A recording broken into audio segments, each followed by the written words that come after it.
I've just found in an old notebook a poem with no author's name attached, which is rather relevant to something we were talking about a few weeks ago. I mean, the haunting fear that there is no one listening, and that what we call prayer is soliloquy, someone talking to himself. This writer takes the bull by the horns and says, in effect, very well, suppose it is, and gets a surprising result. Here is the poem. They tell me, Lord, that when I seem to be in speech with you, since but one voice is heard, it's all a dream, one talker aping two. Sometimes it is, yet not as they conceive it. Rather, I seek in myself the things I hope to say, but lo, my wells are dry. Then, seeing me empty, you forsake. The listeners roll and through. My dumb lips breathe and into utterance wake the thoughts I never knew, and thus you neither need reply nor can. Thus, while we seem two talkers, thou art one forever, and I no dreamer, but thy dream. Dream makes it too like pantheism, and was perhaps dragged in for the rhyme. But is he not right in thinking that prayer in its most perfect state is a soliloquy? If the Holy Spirit speaks in the man, then in prayer God speaks to God. But the human petitioner does not therefore become a dream. As you said the other day, God and man cannot exclude one another, as man excludes man at the point of junction, so to call it, between creator and creature. The point where the mystery of creation, timeless for God and incessant in time for us, is actually taking place. God did or said it, and I did or said it can both be true. You remember the two maxims Owen Barfield lays down in Saving the Appearances? On the one hand, the man who does not regard God as other than himself cannot be said to have a religion at all. On the other hand, if I think God other than myself in the same way in which my fellow men and objects in general are other than myself, I am beginning to make him an idol. I am daring to treat his existence as somehow parallel to my own. But he is the ground of our being. He is always both within us and over against us. Our reality is so much from his reality as he, moment by moment, projects into us. The deeper the level within ourselves from which our prayer or any other act wells up, the more it is his, but not at all the less ours.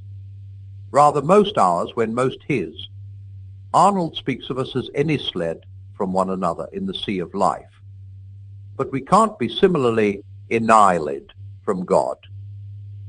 To be discontinuous from God as I am discontinuous from you would be annihilation. A question at once arises. Is it still God speaking when a liar or a blasphemer speaks? In one sense, almost yes. Apart from God, he could not speak at all. There are no words not derived from the Word, no acts not derived from him who is actus purus. And indeed, the only way in which I can make real to myself what theology teaches about the heinousness of sin is to remember that every sin is the distortion of an energy breathed into us, an energy which, if not thus distorted, would have blossomed into one of those holy acts whereof God did it and I did it, are both true descriptions. We poison the wine as he decants it into us, murder a melody he would play with us as the instrument. We caricature the self-portrait he would paint. Hence all sin, whatever else it is sacrilege. We must no doubt distinguish this ontological continuity between creator and creature, which is, so to speak, given by the relation between them, from the union of wills, which under grace is reached by a life of sanctity. The ontological continuity is, I take it, unchangeable, and exists between God and a reprobate or a devil, no less than between God and a saint. Whither shall I go then from thy presence? If I go down to hell, thou art there also. Where there is prayer at all, we may suppose that there is some effort, however feeble, towards the second condition, the union of wills. What God labors to do or say through the man comes back to God with a distortion which at any rate is not total. Do you object to the apparent roundaboutness? It could easily be made comic of the whole picture. Why should God speak to himself through man? I ask in reply, why should he do anything through his creatures?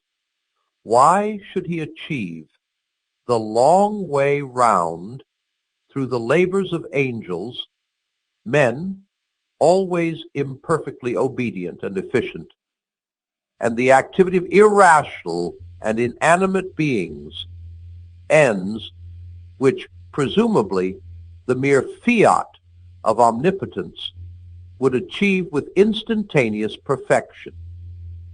Creation seems to be delegation through and through. He will do nothing simply of himself which can be done by creatures. I suppose this is because he is a giver, and he has nothing to give but himself. And to give himself is to do his deeds, in a sense, and on varying levels, to be himself through the things he has made. In pantheism, God is all. But the whole point of creation surely is that he was not content to be all. He intends to be all in all. One must be careful not to put this in a way which would blur the distinction between the creation of a man and the incarnation of God. Could one, as a mere model, put it thus? In creation, God invents a person and injects him into the realm of nature. In the incarnation, God the Son takes the body and human soul of Jesus, and through that, the whole environment of nature, all the creaturely predicament, into his own being, so that he came down from heaven can almost be transposed into heaven drew earth up into it, and locality, limitation, sleep, sweat, footsore weariness, frustration, pain, doubt, and death are, from before all worlds, known by God from within. The pure light walks the earth. The darkness, received into the heart of deity, is there swallowed up. Where, except in uncreated light, can the darkness be drowned? I won't admit without a struggle that when I speak of God uttering or inventing the creatures, I am watering down the concept of creation. I am trying to give it, by remote analogies, some sort of content. I know that to create is defined as to make out of nothing ex nihilo. But I take that to mean not out of any pre-existing material. It can't mean that God makes what God has not thought of, or that he gives his creatures any powers or beauties which he himself does not possess. Why? We think that even human work comes nearest to creation when the Maker has got it all out of his own head. Nor am I suggesting a theory of emanations. The differentia of an emanation, literally an overflowing, a trickling out, would be that it suggests something involuntary. But my words, uttering and inventing, are meant to suggest an act. This act, as it is for God, must always remain totally inconceivable to man.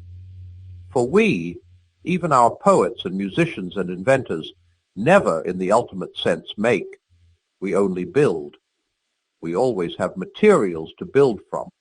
All we can know about the act of creation must be derived from what we can gather about the relation of the creatures to their creator.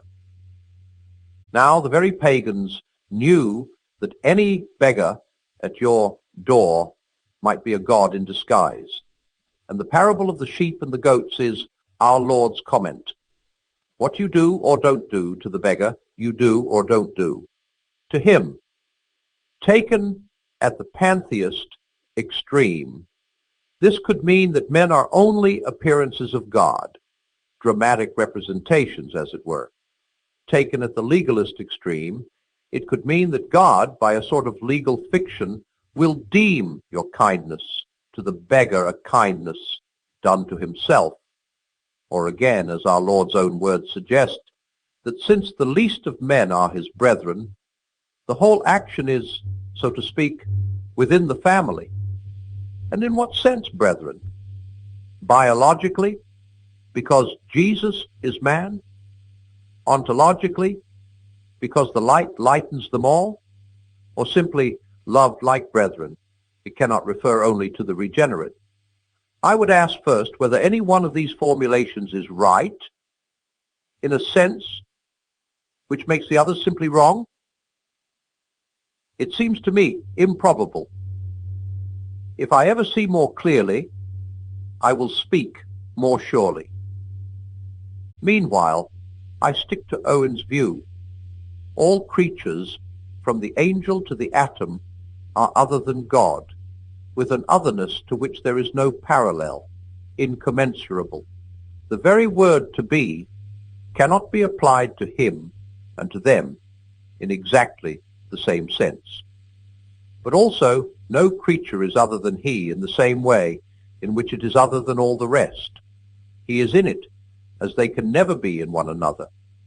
In each of them, as the ground and root and continual supply of its reality. And also in good rational creatures as light, in bad ones as fire, as at first the smouldering unease, and later the flaming anguish of an unwelcome and vainly resisted presence. Therefore of each creature we can say, this also is thou, neither is this thou. Simple faith leaps to this with astonishing ease. I once talked to a continental pastor who had seen Hitler and had, by all human standards, good cause to hate him. What did he look like? I asked. Like all men, he replied. That is, like Christ. One is always fighting on at least two fronts. When one is among pantheists, one must emphasize the distinctness and relative independence of the creatures. Among deists, or perhaps in Woolwich, if the laity there really think God is to be sought in the sky, one must emphasize the divine presence in my neighbor, my dog, my cabbage patch. It is much wiser, I believe, to think of that presence in particular objects than just of omnipresence. The latter gives very naive people, Woolwich again perhaps, the idea of something spatially extended like a gas. It also blurs the distinctions, the truth that God is present in each thing, but not necessarily in the same mode, not in a man as in the consecrated bread and wine, nor in a bad man as in a good one, nor in a beast as in a man, nor in a tree as in a beast, nor in inanimate matter as in a tree. I take it there is a paradox here. The higher the creature, the more and also the less God is in it, the more present by grace, and the less present by a sort of abdication as mere power. By grace he gives the higher creatures power to will his will and wield their little tridents. The lower ones simply execute it automatically. It is well to have specifically holy places and things and days, for without these focal points or reminders, the belief that all is holy and big with God will soon dwindle into a mere sentiment.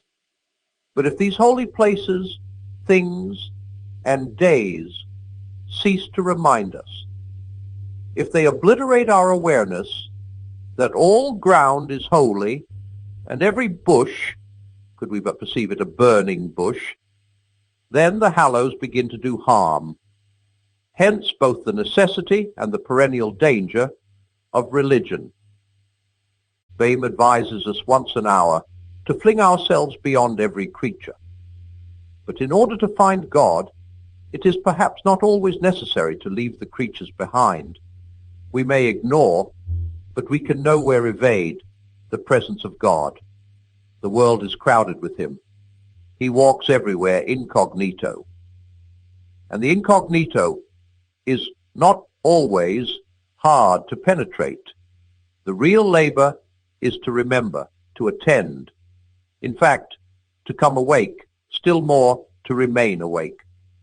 Oddly enough, what corroborates me in this faith is the fact, otherwise so infinitely deplorable, that the awareness of this presence has so often been unwelcome. I call upon him in prayer. Often he might reply, I think he does reply, but you have been evading me for hours. For he comes not only to raise up, but to cast down, to deny, to rebuke, to interrupt. The prayer, prevent us in all our doings, is often answered as if the word prevent had its modern meaning. The presence which we voluntarily evade is often, and we know it, his presence in wrath. And out of this evil comes a good. If I never fled from his presence, then I should suspect those moments, when I seem to delight in it, of being wish-fulfillment dreams. That, by the way, explains the feebleness of all those watered versions of Christianity which leave out all the darker elements and try to establish a religion of pure consolation. No real belief in the watered versions can last. Bemused and besotted as we are, we still dimly know, at heart, that nothing which is at all times and in every way agreeable to us can have objective reality. It is of the very nature of the real that it should have sharp corners and rough edges, that it should be resistant, should be itself. Dream furniture is the only kind on which you never stub your toes or bang your knee.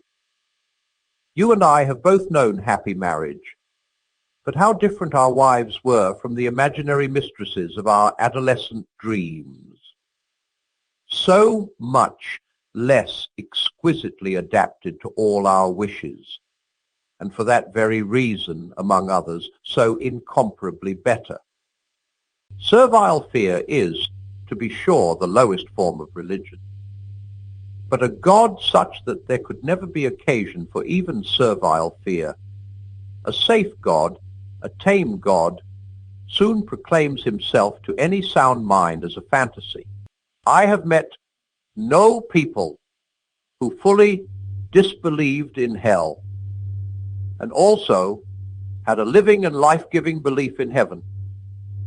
There is, I know, a belief in both, which is of no religious significance.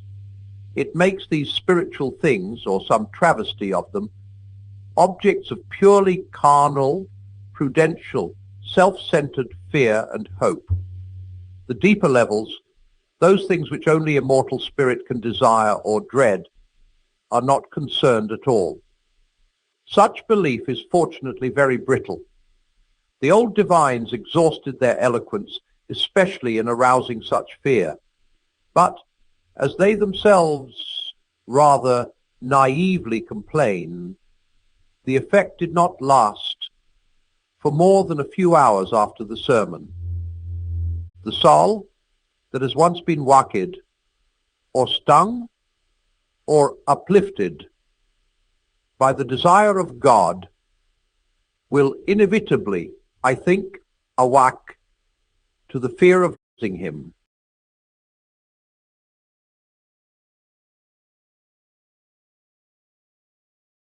The previous section was originally composed to be given as a short talk on the air. If you are allowed to talk for only 10 minutes, pretty well, everything else has to be sacrificed to brevity. One of my chief reasons for dividing morality up into 3 parts, with my picture of the ships sailing in convoy, was that this seemed the shortest way of covering the ground. Here, I want to give some idea of another way in which the subject has been divided by old writers, which was too long to use in my talk, but which is a very good one.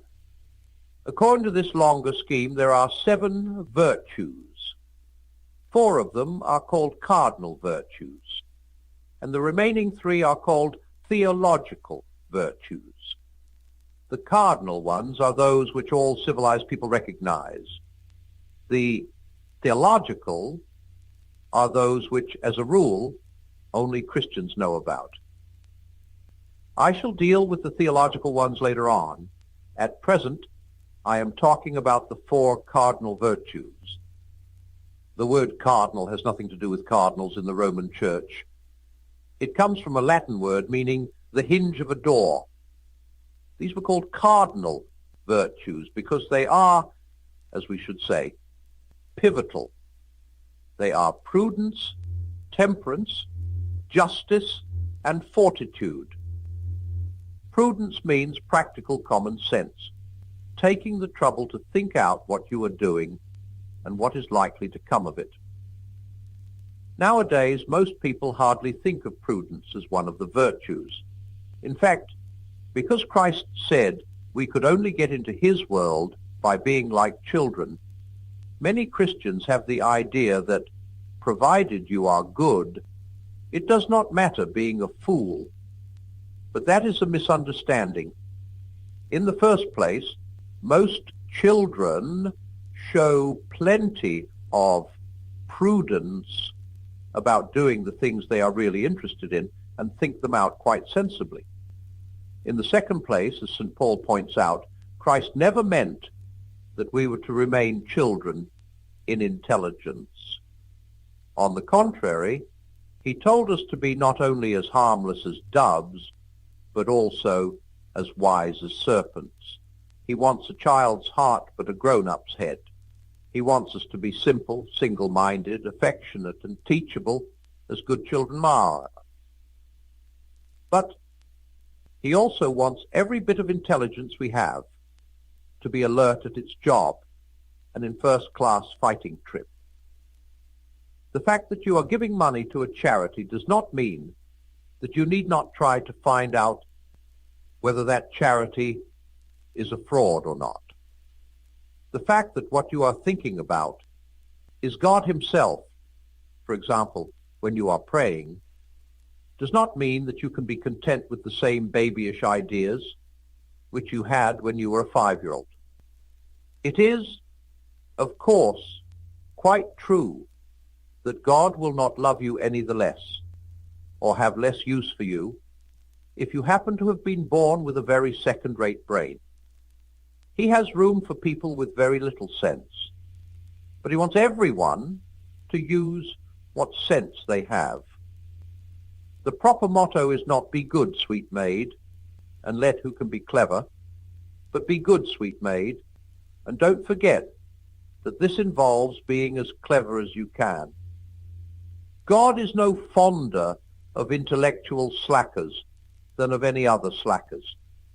If you are thinking of becoming a Christian, I warn you, you are embarking on something which is going to take the whole of you, brains and all.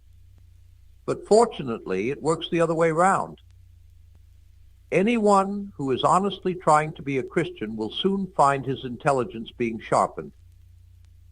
One of the reasons why it needs no special education to be a Christian is that Christianity is an education itself. That is why an uneducated believer like Bunyan was able to write a book that has astonished the whole world. Temperance is, unfortunately, one of those words that has changed its meaning. It now usually means teetotalism. But in the days when the second cardinal virtue was christened temperance, it meant nothing of the sort. Temperance referred not specially to drink, but to all pleasures, and it meant not abstaining, but going the right length and no further. It is a mistake to think that Christians ought all to be teetotalers. Mohammedanism, not Christianity is the teetotal religion. Of course, it may be the duty of a particular Christian, or of any Christian at a particular time, to abstain from strong drink, either because he is the sort of man who cannot drink at all without drinking too much, or because he wants to give the money to the poor, or because he is with people who are inclined to drunkenness and must not encourage them by drinking himself. But the whole point is that he is abstaining for a good reason from something which he does not condemn and which he likes to see other people enjoying. One of the marks of a certain type of bad man is that he cannot give up a thing himself without wanting everyone else to give it up. That is not the Christian way. An individual Christian may see fit to give up all sorts of things for special reasons, marriage or meat or beer or the cinema, but the moment he starts saying the things are bad in themselves, or looking down his nose at other people who do use them, he has taken the wrong turning. One great piece of mischief has been done by the modern restriction of the word temperance to the question of drink. It helps people to forget that you can be just as intemperate about lots of other things. A man who makes his golf or his motor bicycle the center of his life, or a woman who devotes all her thoughts to clothes or bridge or her dog, is being just as intemperate as someone who gets drunk every evening. Of course, it does not show on the outside so easily. Bridge mania or golf mania do not make you fall down in the middle of the road. But God is not deceived by externals. Justice means much more than the sort of thing that goes on in law courts. It is the old name for everything we should now call fairness. It includes honesty, give and take, truthfulness, keeping promises, and all that side of life. And fortitude includes both kinds of courage, the kind that faces danger, as well as the kind that sticks it under pain. Guts is perhaps the nearest modern English. You will notice, of course, that you cannot practice any of the other virtues very long without bringing this one into play. There is one further point about the virtues that ought to be noticed. There is a difference between doing some particular just or temperate action and being a just or temperate man. Someone who is not a good tennis player may now and then make a good shot. What you mean by a good player is the man whose eye and muscles and nerves have been so trained by making innumerable good shots that they can now be relied on. They have a certain tone or quality which is there even when he is not playing, just as a mathematician's mind has a certain habit and outlook which is there even when he is not doing mathematics. In the same way, a man who perseveres in doing just actions gets, in the end, a certain quality of character. Now it is that quality, rather than the particular actions which we mean when we talk of virtue. This distinction is important for the following reason. If we thought only of the particular actions, we might encourage three wrong ideas. 1. We might think that, provided you did the right thing, it did not matter how or why you did it, whether you did it willingly or unwillingly, sulkily or cheerfully, through fear of public opinion or for its own sake. But the truth is that right actions done for the wrong reason do not help to build the internal quality or character called a virtue.